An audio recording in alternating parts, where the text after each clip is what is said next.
Setelah Anies Baswedan bersama dengan Partai Nasdem mengumumkan Gus Muhaimin menjadi pasangannya, publik kini menanti-nanti nih, kira-kira siapa ya yang akan berpasangan dengan dua baca pres lainnya, yaitu Prabowo Subianto dan Ganjar Pranowo. Nah, di episode kali ini, gue akan coba lihat kira-kira siapa pasangan paling ideal untuk Prabowo ataupun Ganjar. Oke, yang pertama Prabowo Subianto. Berdasarkan hasil riset dari Lembaga Survei Indonesia di bulan Agustus 2023, Prabowo Subianto ini memiliki basis massa di beberapa wilayah seperti Banten, DKI Jakarta, Jawa Barat, Bali, Nusa Tenggara, dan Sulawesi. Sedangkan Prabowo itu lemah di 3 wilayah, yaitu Jawa Tengah, Yogyakarta, dan juga Kalimantan. Oleh karena itu, Prabowo itu membutuhkan pasangan yang kuat di 3 wilayah tersebut. Hasil survei indikator politik pada bulan Juni 2023 memperlihatkan bahwa Erick Thohir dan Mahfud MD itu paling cocok berpasangan dengan Prabowo Subianto.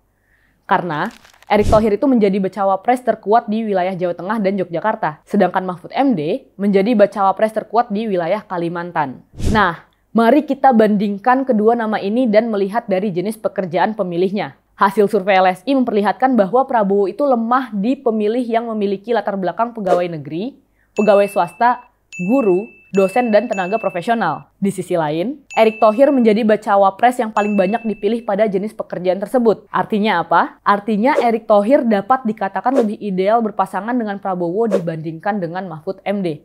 Ditambah lagi, fakta hari ini menunjukkan bahwa PAN yang mendorong nama Erick Thohir juga berada di koalisi Prabowo Subianto. Sehingga, Erick Thohir lebih berpeluang menjadi pasangan Prabowo Subianto. Sekarang kita bahas Ganjar Pranowo. Hasil riset LSI di bulan Agustus 2023 memperlihatkan bahwa Ganjar Pranowo itu kuat di 6 wilayah, yaitu Jawa Tengah, Yogyakarta, Jawa Timur, Kalimantan, Maluku, dan Papua. Sedangkan Ganjar lemah di 3 wilayah, yaitu wilayah Sumatera, Jawa Barat, dan Sulawesi.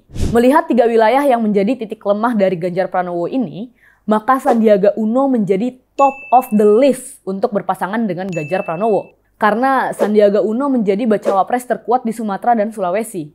Ya, mungkin Ridwan Kamil bisa lah menjadi opsi kedua. Karena Ridwan Kamil sangat dominan di wilayah Jawa Barat, yang juga menjadi salah satu titik lemah dari Ganjar Pranowo. Dan kita juga sama-sama tahu ya, Jawa Barat menjadi provinsi dengan jumlah pemilih terbesar dan juga menjadi basis wilayah Prabowo. Jadi, kalau misalnya Ganjar berpasangan dengan Ridwan Kamil, diharapkan dapat memecah suara Prabowo di Jawa Barat.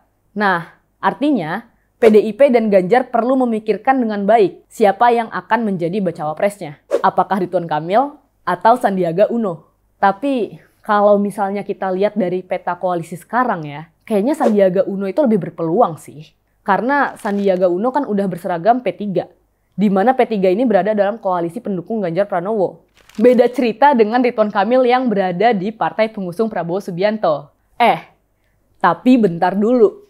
Kemarin aja Gus Imin bisa kok putar balik. Masa sekarang Golkar nggak bisa? Gak bahaya tak?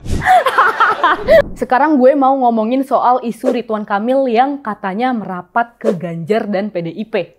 Belakangan, Golkar dianggap partai yang gak jelas. Ada di kubu Prabowo tapi mainnya sampai ke koalisi PDIP. Jadi Golkar ini maunya apa sih? Gue itu melihatnya sebagai fenomena dilema partai Golkar antara idealisme dan pragmatisme. Bagi Golkar saat ini, ikut serta dalam Pilpres 2024 adalah sebuah kewajiban.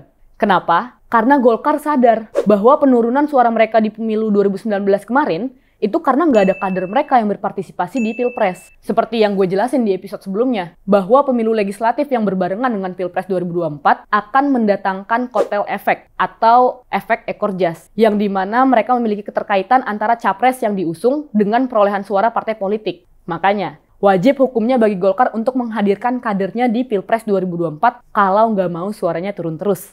Tapi, menentukan siapa calon yang diusung Partai Golkar memang kedilemaan tersendiri. Di satu sisi, idealnya Partai Golkar ini mengusung Erlangga Hartarto. Karena Erlangga Hartarto sudah lama berada di Partai Golkar dan juga merupakan ketua umum dari Partai Golkar itu sendiri. Selain itu, sejumlah elit Partai Golkar juga udah bersuara dan menyatakan sikap akan mendorong Erlangga Hartarto menjadi capres yang diusung oleh Partai Golkar. Sebut saja Wakil Ketua Umum Partai Golkar Nurul Arifin.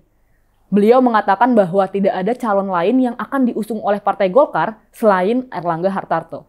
Tapi di sisi lain, elektabilitas Erlangga Hartarto itu tidak begitu baik kalau misalnya kita lihat dari hasil survei beberapa lembaga. Justru pemain baru mereka, Ridwan Kamil, punya elektabilitas tinggi untuk maju jadi bacawa pres. Artinya apa? Partai-partai koalisi tentu lebih tertarik dengan nama Ridwan Kamil dibandingkan dengan Erlangga Hartarto.